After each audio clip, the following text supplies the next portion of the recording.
Welcome. I am John Wojciechowski. I'm the president of the Utah Safety Council. We are here at the Utah Safety Council headquarters in Sandy, Utah, for our Speaking Up for Safety podcast.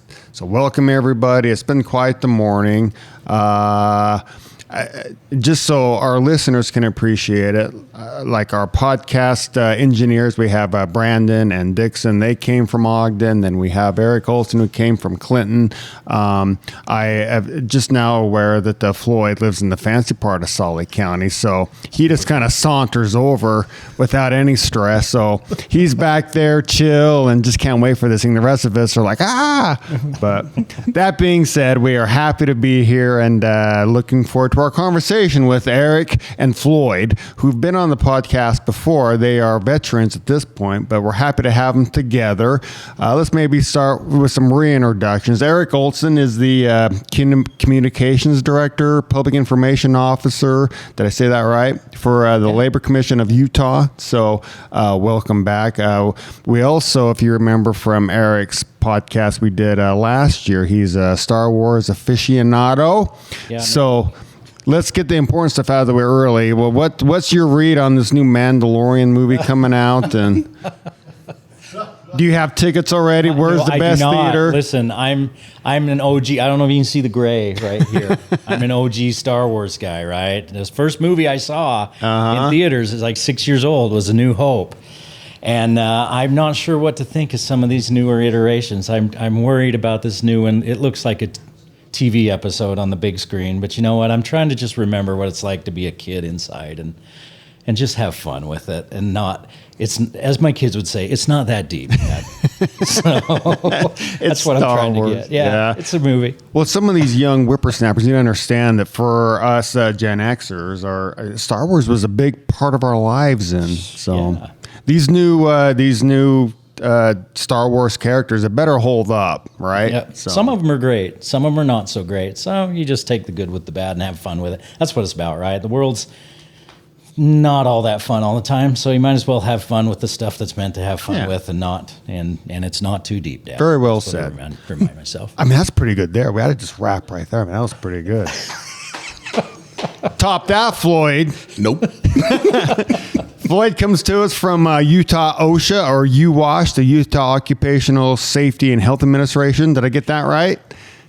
Just the administration part we leave off. Leave off. Yeah. Okay, UOSH. Floyd is a director. He's the head of safety here in the state of Utah, which sounds like a big job, but not as big as being like, I'm learning that he's like Aquaman. Swims with the sharks, fishes at night, saving kids from tiger sharks at midnight. So tell us a little bit about that, Floyd. That we did not get into the last time. Actually, Floyd was the first guest on our podcast. I don't know how many years ago, but I did not know that you ran around the middle of the night fishing and saving the world from sharks. So I wouldn't say I was saving the world. I was just trying to get some food. And that's the best time to get it. You know, so me and culturally, it's a big thing out there. We would go diving, but we like to go diving at night. So you'll get these big flashlights that are, Pelican flashlights that'll go underwater, and flashlight in one hand, 3-prong spear in another, and you just go out there, swim along the reef. And this is in Hawaii, right? This is in Hawaii. And then, you dive down, look under the rocks. Sometimes you find a nice big fish sleeping. Sometimes you'll find lobsters hanging out. Other times you'll find a big eel who wants to bite your fingers off. But you take the good with the bad, like you were just saying. It's not as cool as Star Wars, but it's definitely, it'll get your heart going. It's way cooler than Star Wars. What is that island off the coast? Well, it's the primitive island in Hawaii where you have to have like a special invitation. Have you been to that island? Ni'ihau. Is that it? Have you been? You have to be invited to that island. It's one family that owns the island, right? Yeah. So I'm not that cool. Not that cool yet, but not yet. Well, if you need a after this, I'll check my status. Yeah, and see if we can get on the island. All right. Well, we are here to talk about safety and all things that Eric and Floyd are doing for the state of Utah to help the mission of keeping people safe at work, at home, and all the places. So let's start with Floyd. Why does safety matter now? What is your role in UOSH? Because a lot of people think that UOSH is like the safety police, right? All you guys do all day, every day is run around harassing employers and writing safety tickets, but that is not the case. Maybe explain to us why safety matters now and what UOSH and what Floyd is doing to help keep people safe from workplace injuries and illnesses and fatalities in the workplace. Well, I think the best way to put it is safety is important because it affects us all. It affects families. It affects our way of life. It affects every aspect of our lives. When someone gets injured at work, it may seem like a small thing, even if it's just a tip of a finger that might be amputated or something. If you just take 2 seconds and think about you're right-handed, you lose the tip of your right pointer finger. How different is life going to be for you? Even though it's a small thing, seemingly, you're going to have to adjust a lot of things that you probably don't consider all the time. Then you go to the bigger things and bigger accidents, and it has a ripple effect. And so I would say that the bottom line is we're all just trying to make a living. We're all just trying to support our families. We're all just trying to live life and doing it safely at work, doing work safely,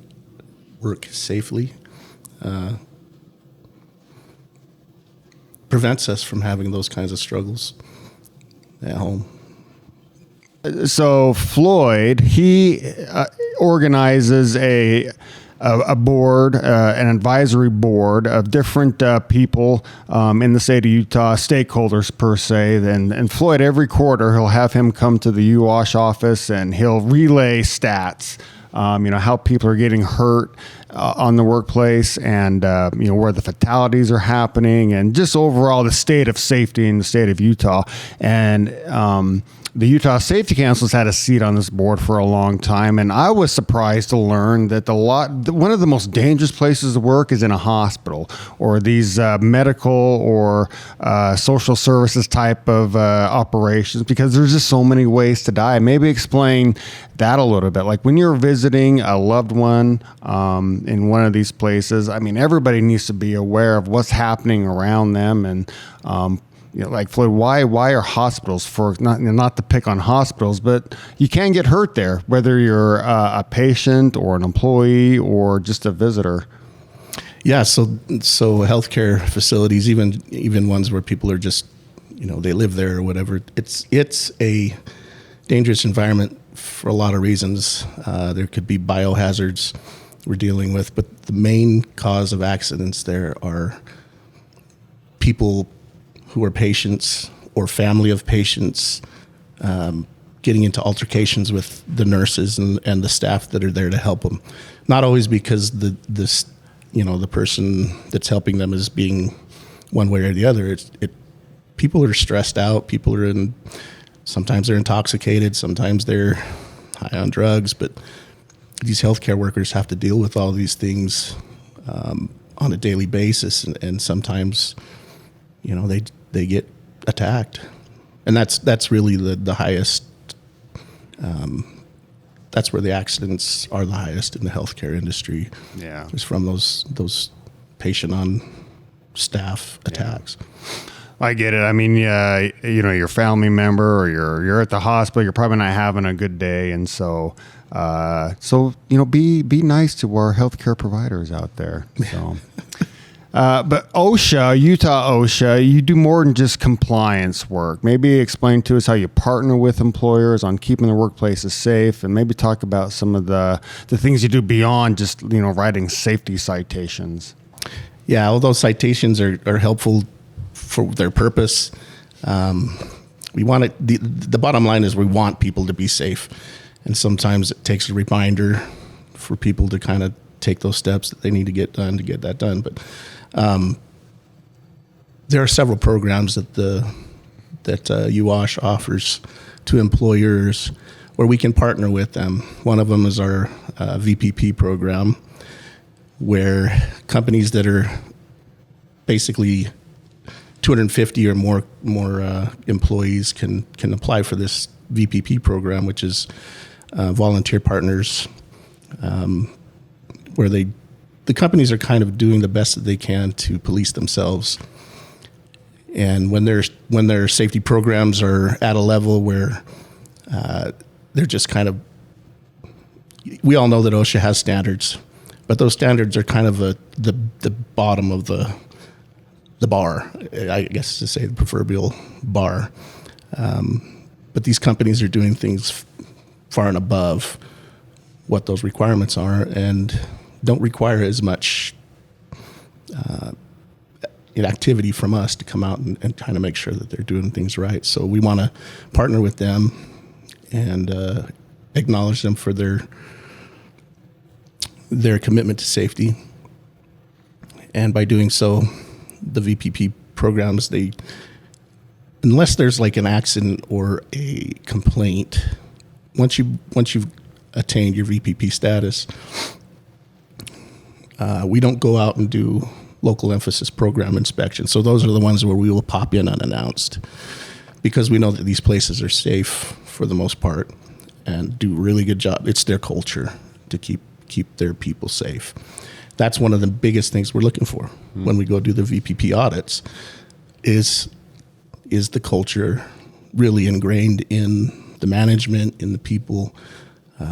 We want to see that is the case. It's a very big part of that. And then we also have, for employers who are 250 and less in Utah, we have what's called our SHARP program. And it's similar to the VPP program, but it's just companies that are smaller. And that one is kind of handled by our our consultation department. They'll have a consultant come out and work with them for however long it takes for them to get their workplaces to these places where they're doing things right. They're doing things. The culture is building. They're just really doing everything they can to get into this space where safety is their culture. And so we've got currently VPP is VPP and SHARP are actually very exclusive. I guess you could call them clubs in Utah. We have approximately 10, and we may have 12 companies in all of Utah who are VPP certified. So to get that status is actually a very big deal. Mm-hmm. When it comes to SHARP, we have a few more, less than 15, but it's a big deal. We've got a company now down in Moab, who's the first company in Moab to get that SHARP status. And we have one that's up in Logan. They'll be the first one in Logan to ever have that status. So they'll call in, they'll have the mayor come in, and they'll have prominent people in the community, because it's a big deal. Yeah. They want to show that they care for their people, and we want to make sure that we support that. So these programs are available to any employer who feels like they want that type of an environment for their employees, and we really will work with anybody that at least qualifies with those. There are certain qualifications, but we won't get into those right now. I love that Utah and the work that Floyd is doing and his team, a team of consultants that employers can reach out to, and you can dispatch them out to help any employer with things in their workplaces that might help establish a safer workplace. And another tool that's available is the Workplace Safety Grant, and that's something that Eric knows all about, and we're excited to hear about that. Eric, how can employers tell us about the Workplace Safety Grant offered by the Utah Labor Commission, and how can employers benefit from that?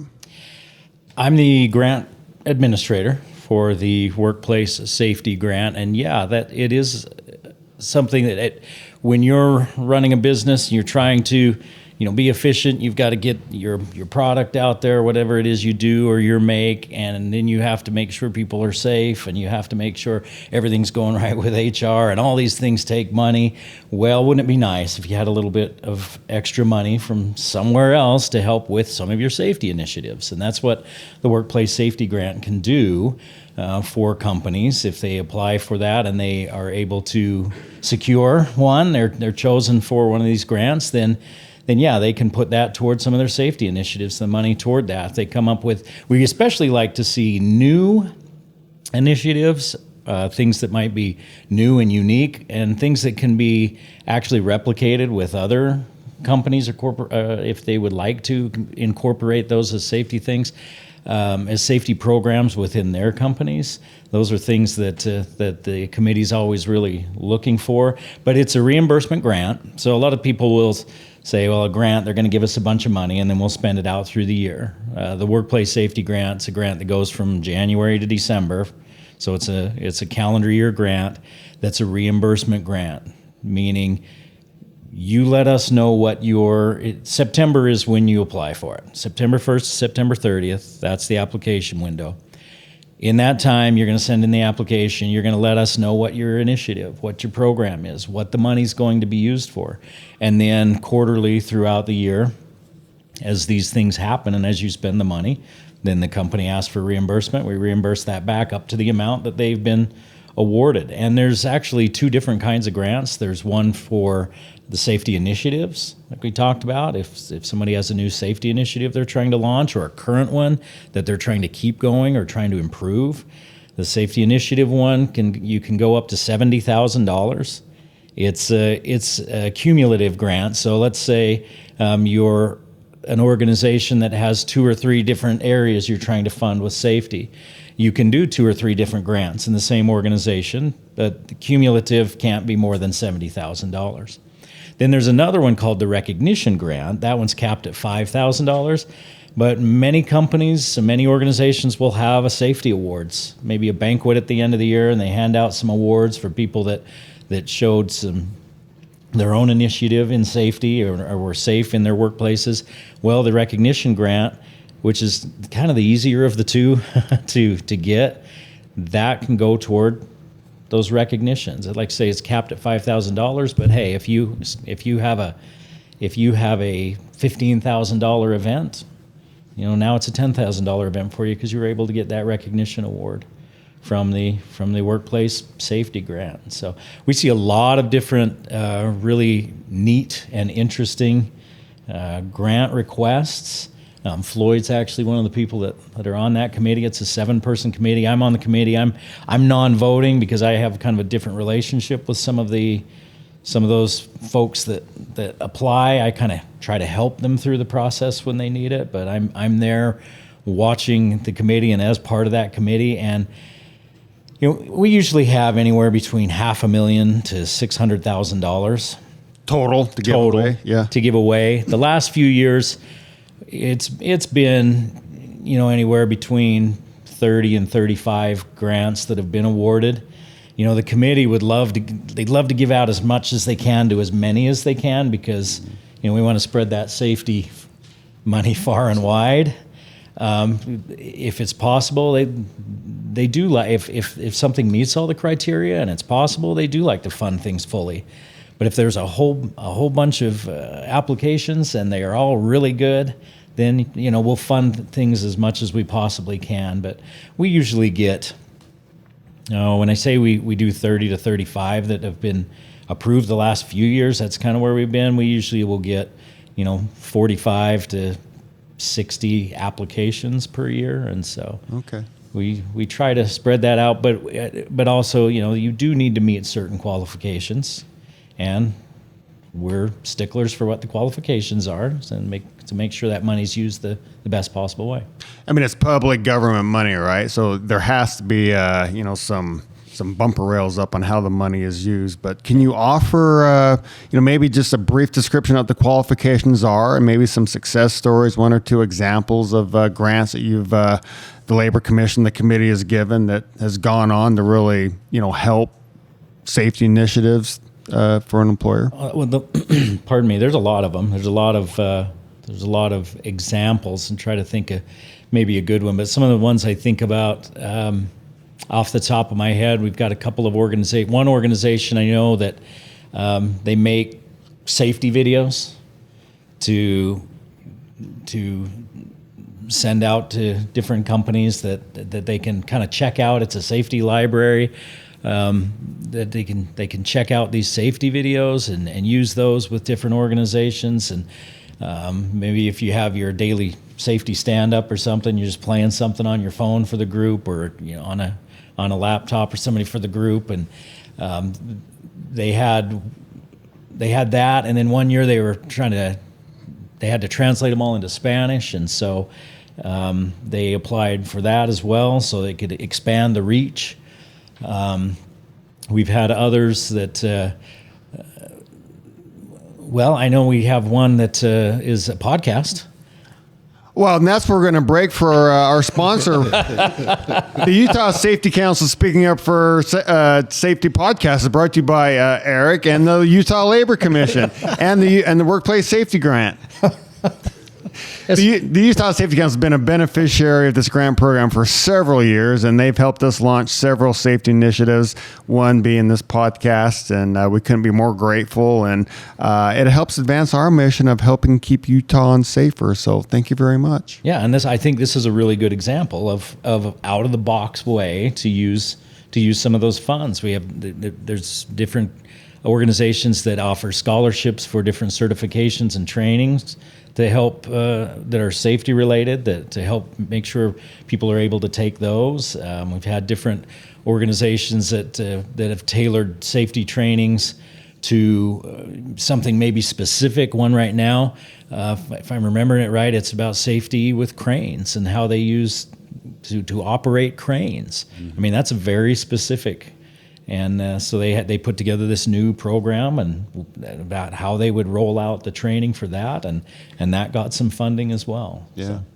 Well, I've been a lob a question out there, and neither one of you can answer it. I mean, we're living, I feel like, in the new dawn of this artificial intelligence, right? Have you started to receive any sort of grant request? Where companies are utilizing AI and do you guys see a need for AI, or can AI help keep workplaces safer, or where is this all going is really what I want to know. So I haven't seen any grant requests for anything AI related yet. And honestly, that's something that I've thought about as we look at the grant and the qualifications for the grant and the non-qualifications for the grant. There are certain things that are non-qualifiers that we used to get a lot of people looking for startup money for startups. And one of the things that we had to make known with the grant is that, it's not for startup type of thing.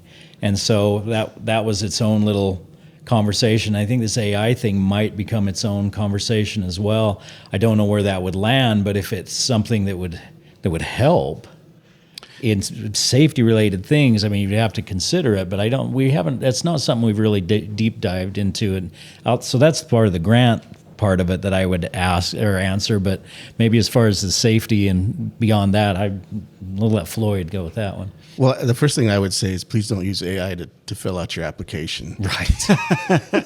Please do. We know. They know. We may just put that one to the side immediately. You can tell. No. We've been getting a lot of you get whistleblower complaints, for instance. We've been getting a lot of whistleblower complaints from folks, and they've been using ChatGPT or whatever it is to create their complaint. And it's awesome because it all sounds like a lawyer wrote their complaint, but they're 300 and 900 pages.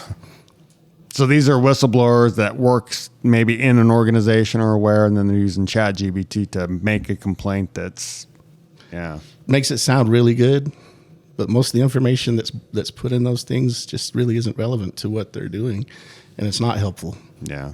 So, but I mean, that's a plug for please don't do that to us. But as far as using AI and maybe developing safety initiatives or things like that, I mean, there's room for that, right? But I mean, think so. You have these safety professionals, and I mean, when you're using AI, one of the things I'd always heard and then I'll let you finish that, but is use AI with things like that, like you would use an intern. The intern's probably really good, but if you're doing something that's really important, you're probably going to check the intern's work. If you assign them something before you hand it in to your boss or to wherever you do it. And so make sure you always are checking, because it's not perfect yet. And so that's one of the first things I think about if you're trying to do a safety program. Okay, how do you make sure it's right? But that's where the human part of it comes in to make sure you're right and heard on that one. I think AI can be useful for companies that are trying to get their program up to speed. Frankly, I think that there's a lot of information that's available on them. It can be helpful, especially if you have a niche kind of a business or just an aspect of your business that's a little bit different. That could possibly come in handy to help you come up with, the things that you're going to need for that specific operation of what you're doing. I know that there are also companies out there who have created, different AI tools that help you identify hazards in the workplace. Just because you're a safety person, and all you safety people out there will probably agree with this, unless you've been in the industry for 25 years or more, every day is a new day. You learn something new every day. Things are changing, so processes have to change. You're going to learn something new every day. So the longer you're in safety, the more you realize how much you don't know and how much you have to keep a pulse on those things. So AI can be helpful in those areas, but these tools that can identify based on a database of what is and what isn't, kind of a no-no, can be helpful for these smaller companies that don't have deep pockets for safety. Yeah. Well, you mentioned ChatGPT, and I will say, and you mentioned interns, and putting the two together, like I've used enough ChatGPT that if it was an intern or an assistant, I'd probably fire that person. I mean, it's wrong a lot. So be careful with it. But we have seen some examples. We do a lot of work with our partners in the Gulf area, Texas and Louisiana, in the oil and gas industry, and they are using AI to proctor exams, right, or online learning. And they've used a little bit of AI to create content, but they're using robot bots now. So somebody can take a specific training course they have to take before they work in a specific refinery in the Gulf area, and they're using AI to tell if they're falling asleep or actually attending the course, the online proctored course, and whether or not they're cheating or not cheating. And so, I don't know. I think it kind of reminds me of the day, and Eric, you probably remember this, when the internet was new in the 90s and everybody was a little worried then, like, oh my gosh, what is this internet going to do? It's going to take all our jobs and take over, and we're just days away from Terminator 2 days. But we'll live through it. We'll live through it, and hopefully our safe professionals will figure out a way to utilize the AI tool to keep people safer. So the real impact, Eric, of these workplace safety grants, like what's the thing employers can do to tap into this $500,000 that I'm assuming you're getting from the federal government. Like, how important are these grants for employers to potentially keep their workplaces safe? Well, this money for this grant comes from some of the fees that are paid into for the workers' compensation and stuff like with that. So payroll taxes. So it's coming from that sort of thing. It's been set aside to go toward that, and so that's the amount we have every year. Can fluctuate up and down, but it's averages between about $500,000 and $600,000. But yeah, it's not necessarily federal money. It's monies that comes from right here in the state. Again, why we want to be very specific and targeted and good stewards of that money as we send it out, and why it can be a tough grant to get. And so If somebody's really interested in it, they can go to laborcommission.utah.org, or .gov, excuse me, laborcommission.utah.gov. You can go to .org, call me, tell me what's there. But Ooh, you can call Eric. You heard him say it. You can call Eric. but it's on .gov. And then you can go to the workplace safety up at the top, and then it'll open up a page. It'll take you to the grant information. The grant application's all online now. So you used to have to send stuff in. Now you can do it all online, but it's not available really to open and fill out until September. We keep it locked until September, and then September 1 through September 30th is when they can send stuff in for that. If they have questions, they can email me at eolsen, eolsen@utah.gov, and I can answer those questions. They can call the Utah Labor Commission and ask for the grant administrator, ask for me there, and if they have specific questions. And I do get questions throughout the year from people. I just answered one last week, somebody asking about a specific piece of equipment and whether that would be something that would this qualify? And this is somebody that's never had a grant with us before, so they've found out about our grant from different places, and hopefully from watching your podcast last year is where they found out about it. Yep. When you go in to look at the grant before September, you'll see you'll see the link, but you really can't get into it. They keep it locked up, so you wouldn't really be able to see the questions in advance. But that's why we give the entire month of September to be able to do the grant itself. There is an FAQ on the grant page, so that they can look at some information on that FAQ to have an idea about what they need to have to apply, and what wouldn't be something that we call it's non-qualifying use.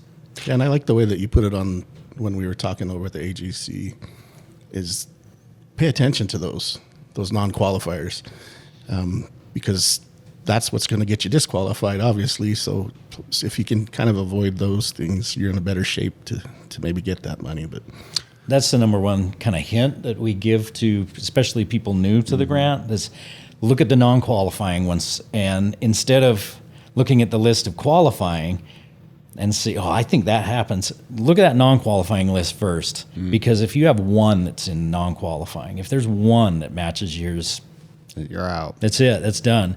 And so you have to make sure everything, that's kind of the low-hanging fruit right there. Okay, mine is not in any of these non-qualifying. All right, I'm going to go right ahead now, and I'll probably be okay. Now, I can't guarantee if it's not non-qualifying you're going to get everything. And some of the non-qualifying things that we see, and you jump in here since you're on the committee, one of the things we see a lot is people trying to get payroll paid for, like, we're going to hire, our initiative is we're going to hire this safety professional, and they're going to come in and do all our safety, and we want grant money to pay this safety professional. Non-qualifying, you can't do that.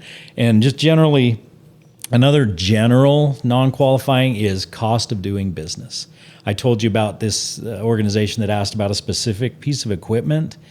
That specific piece of equipment is most likely going to be seen as a cost of doing business, because if you don't have that, then how else are you doing the job? If you're this company and you have to have this to do it, and you're asking us the grant for money to do it, how are you doing the job without it? So that's probably a cost of doing business.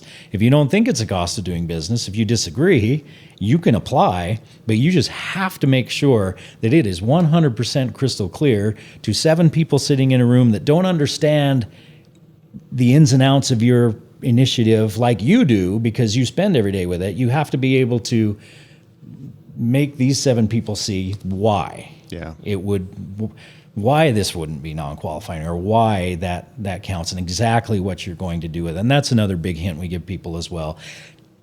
Tell us like we're 5. We're not 5. We're safety professionals or highly educated people in that and on that committee, and that know what they're doing, and that know safety. And we just don't know it like they do in their shop. Bingo. They don't know it up one side and down the other, what you're asking for, because they're not living that. And so, yes, tell it like you'd tell your mom. that this is how it works, Yeah. so that we understand that. What else am I missing there? I think one of the other big disqualifiers is when they put together their budgets. We ask for an itemized budget, which kind of tells us that you've done your homework. And a lot of times we'll get approximates or one-liners that's $30,000 for safety stuff. I mean, it's not that ridiculous, Yeah. but you know what I mean. Yeah. And so we want to make sure that what you are looking for, or what we're trying to help you with, you actually done your homework on. And we'd like to see that you maybe have some skin in the game too. Oh yeah. So what have you invested in it? If you have a $30,000 annual initiative, and we have two of them that look real good, and one of them is asking for the entire 30, and another is maybe asking for 17, and the other 13 is going to come from somewhere else that's their skin in the game, as you called it. If it comes right down to a tiebreaker, this one with skin in the game is the one that's probably going to get the one up on that. So. Yeah. Yeah. And that's not 100% the case, but most likely But it that would can, be the right, case. yeah. Yeah. Yeah. We're not going to say no to the other one completely if it's a good one. I'll say yes But it's to every gonna one of help. them. We call Floyd Santa Claus now. Right? My first time being on the committee, I earned the name Candyman. The candy man. Because I was willing to give everybody anything they wanted, I guess. You get a grand. You get a grand. You get a grand. You get it. Well, the thing that we have found helpful at the Utah Safety Council is oftentimes right before the grant time period opens up, you have an open public meeting where you explain, the qualifiers, non-qualifiers, what the grant is, and how to apply, and the whole thing. Is that something you guys will continue to do as you try to scale up these grants? Yeah, we usually do that in August. We'll hold it there at the Labor Commission downtown. We'll also offer a remote option so people can, because we have at least one grantee from down in St. George, and so it's a little bit of a hike for a 2-hour meeting on a Wednesday morning or something. So we'll have the remote option for people that then come into that, and we'll take a look at anything that's new in the application process and the reimbursement process. And yeah, we have returning grantees that come to it just to kind of stay up to date, and then we try to get the word out to anybody that's even asked us questions about it. We keep those emails and send it out to them. Hey, if you want to know more, come on in, and we'll give you the rundown of everything. And it's a chance where you can ask all the questions you want to ask, things specific to your organization. And some people have walked out of there and like, oh, well, we're not going to be able to apply for this because what we want to do just doesn't meet this. And that's okay. It saved them. They invested a couple hours, and it saved them all the time of maybe doing it all and then not having it be something that would qualify. And then those that have done it before maybe learn something a little new, or some things that make it a little more streamlined for them. And that's what we're trying to do with the online process, is make it more streamlined for those that would ask for a grant, so it can be more helpful for them. It gets everything all in one place, less likely that something's going to be lost in the mail or not turned in on time. It's a hard deadline. It shuts off midnight on the 30th, and if it didn't get in, it didn't get in. And right now I'm working with our DTS, our technology people, on getting all the reimbursement online as well, so that you'd go in and do the reimbursement online, and then you can watch and see, okay, I've submitted it, they've got it, it's in review, it's past review, and now it's off for payment. So you don't have to wonder, well, where is it, and take the time to make a phone call or write an email or something if you're still looking for it. Yeah, very good. I mean, I'm assuming that companies, individuals that are applying for these grants already have or understand how safety can be smart business for their companies. Floyd, I'm curious, maybe give us like the 30-second pitch as to why companies that maybe aren't thinking about safety as much, or the grant, like why is safety a smart investment for your organization? Ask any company that's had an actual accident, a big accident. Even the small ones add up, but once you get one of those, anything you would have put into safety to prevent that seems like pennies. Yeah, they can make or break your company. Not necessarily because of us, because of UOSH, But because of all of the things that are involved afterwards, medical bills, possible litigation, things like that, where you don't think about that stuff until it's right there. And a lot of times people get into bad situations simply because, they thought it was cheaper not to do it.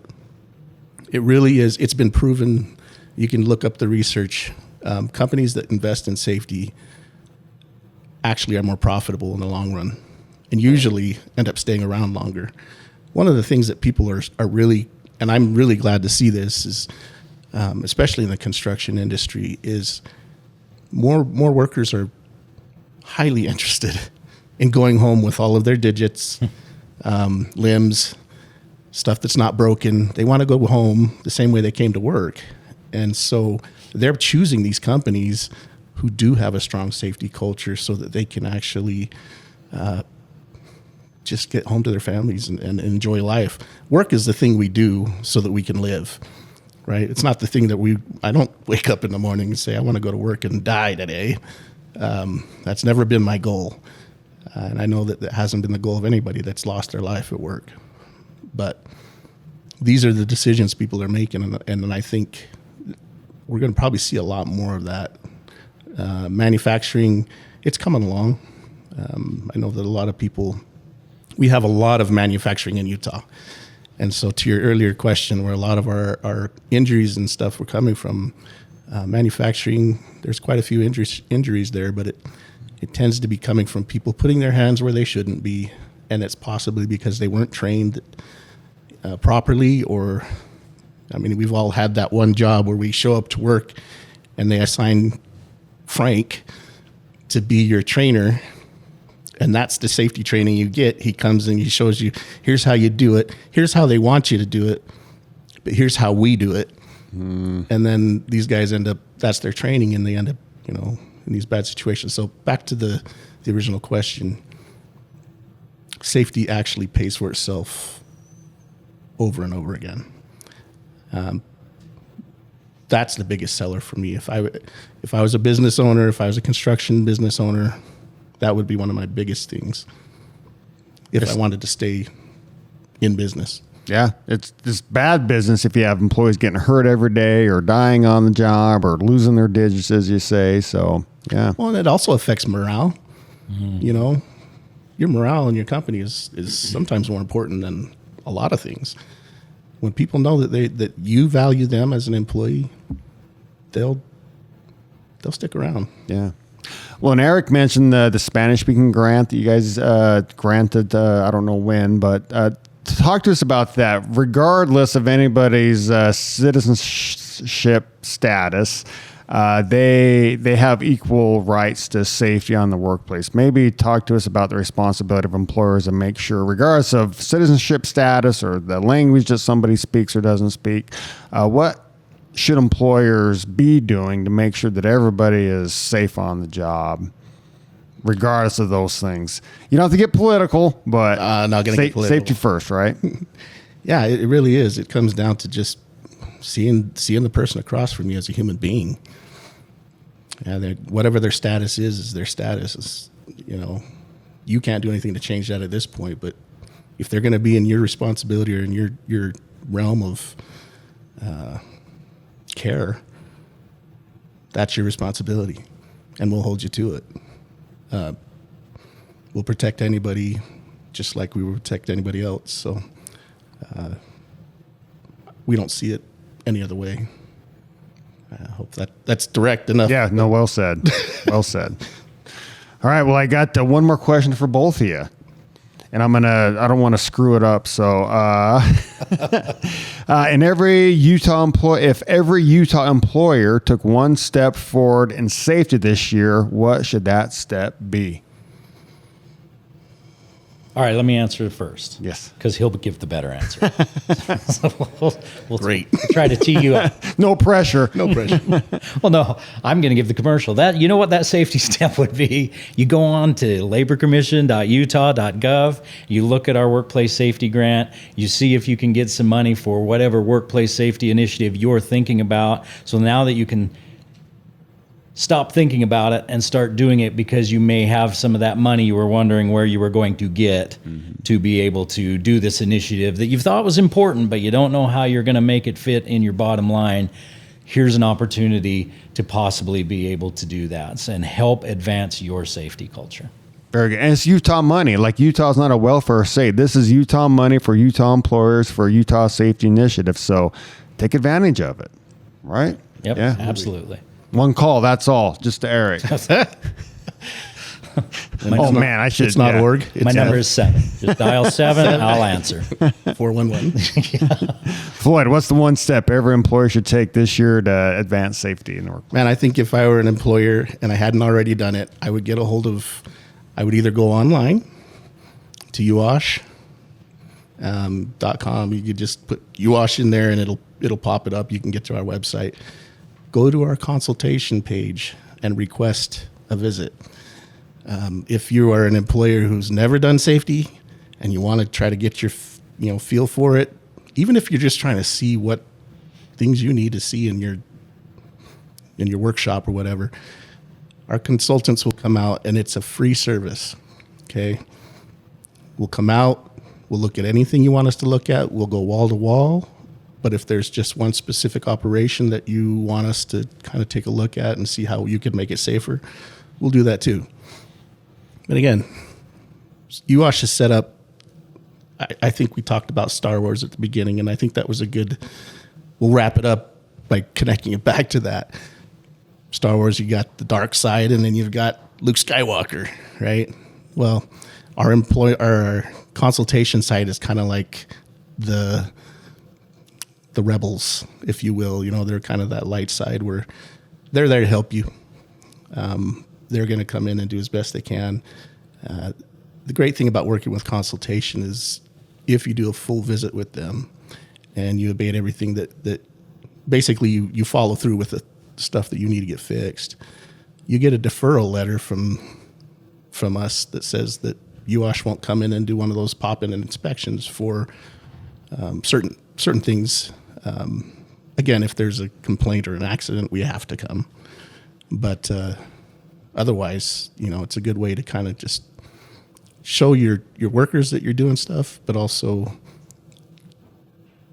less stress, I guess, from an OSHA perspective.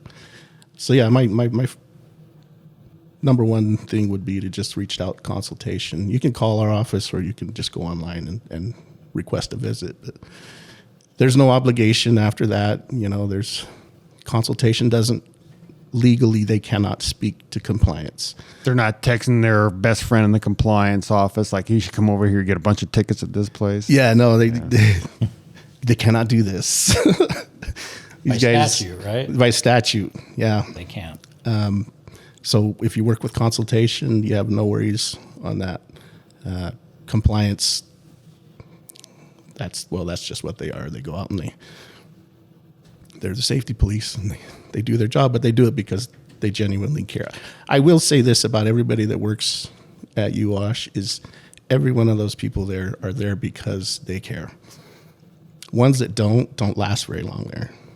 This is something that they're very passionate about, and a lot of times these guys are people who've been in the industry for more than 20 years, especially our consultants. Mm-hmm. And they've seen so many things, but they're there because they believe in what they're doing, and they really do want to help people go home at night. So very good. Well, guys, this has been great. It's always an honor to have Eric and Floyd on the show. I feel like we should do this like routinely and more often than once a year. We should get you guys on all the time to talk. We can talk Star Wars. We can talk fishing in Hawaii and safety at the same time. So happy to do it, John. Yeah. Let's talk about you more next time, though. That's right. Yeah. No, I'm boring. Let's find out some dirt on John for the next time we come in. We'll use ChatGPT and see what we can find. Come up with our own. Okay, with that, we are going to wrap up this podcast, this latest episode of Speaking Up for Safety. Again, guys, it's a pleasure and honor to have you here. And thanks, John. Look up the grant, look up consultation, and be safe in 2026 and beyond. So, yes. Yay. Thank you. Thanks for having us.